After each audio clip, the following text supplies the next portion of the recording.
वहीं सीसीएसयू के नेताजी सुभाष चंद्र बोस प्रेक्षागृह में हुए कार्यक्रम के बाद प्रभारी मंत्री धर्मपाल सिंह मीडिया से मुखातिब हुए और प्रेस कॉन्फ्रेंस में भी उन्होंने योगी सरकार की उपलब्धियों को गिनवाया। उन्होंने बताया कि कैसे योगी सरकार के श्रेष्ठ 8 सालों में उत्तर प्रदेश ने विकास की गति को पकड़ा है। इतना ही नहीं, उन्होंने मेरठ में भी हुए कई विकास के कार्यों को गिनवाते हुए मेरठ को उद्योग में बेहतर कार्य करने की बात कही। इसके साथ ही आने वाले समय में मेरठ और पश्चिमी उत्तर प्रदेश को योगी सरकार की ओर से कई सौगातें मिलने का भी वायदा किया।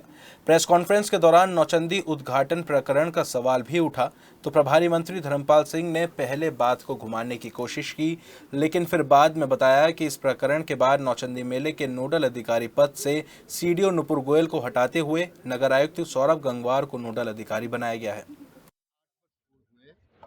8 साल बेमिसाल। वास्तव में योगी सरकार की प्राथमिकताओं में नंबर 1 विकास और नंबर 2 सुरक्षा।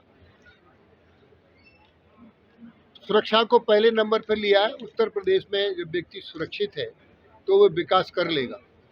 सुरक्षा कहीं संकट ना बने, इसके लिए योगी सरकार ने पहले सबसे कानून व्यवस्था पर जोर दिया। कानून व्यवस्था के साथ साथ उत्तर प्रदेश में 3 बातों पर फोकस किया है योगी सरकार में। नंबर 1 सेफ्टी, नंबर 1 यानी कानून व्यवस्था, सुरक्षा। Number 2 connectivity. कनेक्टिविटी में एयरवेज, रेलवेज और रोडवेज यानी सड़क, रेल और ये सब परिवहन से संबंधित चीज़ें हैं, ये लेने का काम किया है।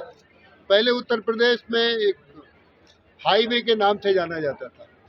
अब देश के 55% एक्सप्रेस वे उत्तर प्रदेश में बन रहे हैं और गंगा एक्सप्रेस वे पूर्ण होने वाला है। इस तरीके से रेल में भी गाजियाबाद से लेकर मेरठ तक रैपिड रेलवे देश में पहली बार देने का काम किया है। 8 जिलों में हम मेट्रो रेल सेवा देने का काम किया है। अव्वल अपराधी पलायन कर गए हैं। आज संपूर्ण उत्तर प्रदेश की जनता अपने को सुरक्षित अनुभव करती है। जब कानून व्यवस्था अच्छी होती है तो व्यापारी भी निवेश करता है। आज उत्तर प्रदेश में व्यापारी पूंजी निवेश कर रहे हैं। आज उद्योगों में हम आगे बढ़े हैं। मेरठ में भी तमाम इस तरीके से उद्योग लग रहे हैं। उद्योग व्यवस्था हमारी अच्छी है। तो ये कानून व्यवस्था के कारण से, अच्छी व्यवस्था के कारण से उद्योग बढ़ रहे हैं, आर्थिक स्थिति मजबूत हो रही है। कनेक्टिविटी भी हमारी अच्छी है। रेल के यातायात के साधन हैं, रोड के भी हैं और हवाई जहाज के भी हैं। पहले कुछ हवाई अड्डे थे, अब 18 हवाई अड्डे उत्तर प्रदेश में। जेवर एयरपोर्ट भी पूर्ण होने की स्थिति में है।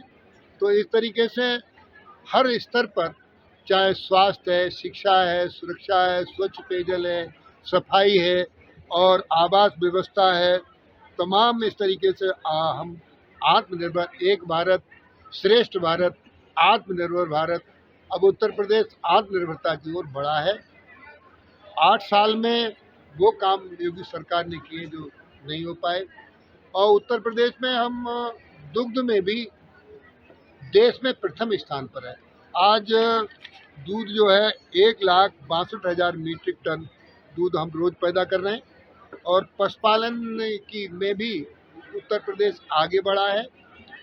अभी तक ऐसी स्थिति थी, लोग दूध देने के बाद गायों को छोड़ देते थे। अब हम इसमें नस्ल सुधार कर रहे हैं। नस्ल सुधार में गिरी गाय, थारपारकर गाय, हरियाणवी गाय, गंगा तीरी गाय, इन गायों का सीमन फ्री दे रहे हैं। और इससे जो गाय 2 लीटर दूध देती थी, अब बछिया पैदा होगी तो वो गाय 10 और 12 लीटर दूध देगी। सैक सीमन जो 300 रुपये की बाइल थी, उसको 100 रुपये का कर दिया है। अब बछिया ही पैदा होगी। इस तरीके से जो व्यवस्था की है, पहले गौ पालन के लिए एक दिन का 30 रुपया मिलता था। अब माननीय मुख्यमंत्री योगी आदित्यनाथ जी ने उसको बढ़ाकर 50 रुपया कर दिया है।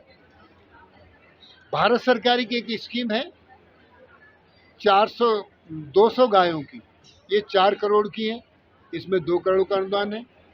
नंदिनी कृषक समृद्धि योजना में अच्छी स्कीम है, इसमें 50 गायों की स्कीम है 64 लाख की, इसमें 32 लाख का अनुदान है। 25 गायों का भी हम लाए हैं, ये 32 लाख की, इसमें 16 लाख का अनुदान है। इस तरीके से इसमें 50% का अनुदान है। और भी मुर्गी पालन, बकरी पालन, सुअर पालन, भेड़ पालन, इन योजनाओं में भी गरीब किसान की आय दोगुनी होगी। जैसे 10 बकरी 1 बकरा, ये 1,70,000 की स्कीम है। किसान को, पशुपालक को मात्र 10% ही देना पड़ेगा, 17,000 रुपये जमा करना होगा, तो 90% का अनुदान है, ये मिलेगी। हम इसके साथ साथ धार्मिक पर्यटन में भी हम आगे बढ़े। उत्तर प्रदेश में बहुत ऐसी सारी स्कीम्स लाने का काम किया है।